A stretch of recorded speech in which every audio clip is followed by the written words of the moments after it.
आजची परिस्थिती पाहता महाराष्ट्र सध्या आयसीयू मध्ये राज्यात विकास नव्हे तर ही सूज मनसे पदाधिकाऱ्यांच्या बैठकीमध्ये राज ठाकरेंचा हल्लाबोल। प्रत्येक गोष्टीला एक्सपायरी डेट असते, सत्तेमध्ये असणाऱ्यांनाही एक्सपायरी डेट। काँग्रेससारखीच यांचीही परिस्थिती होणार, काँग्रेसचा दाखला देत राज ठाकरेंचा सत्ताधाऱ्यांना इशारा।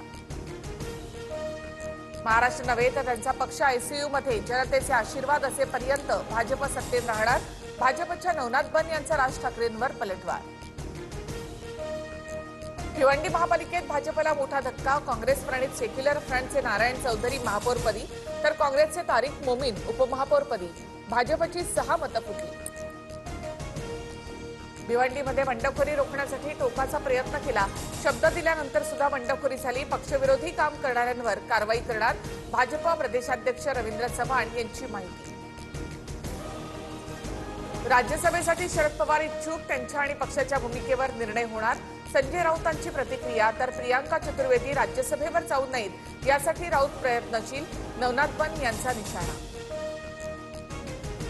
राज्यसभा निवडणुकीच्या 7 पैकी 6 जागा महायुतीच्या येतील, 1 जागा विरोधकांना, ती जागा कुणी घ्यायची याबाबत ते ठरवतील, मुख्यमंत्री फडणवीसांची प्रतिक्रिया।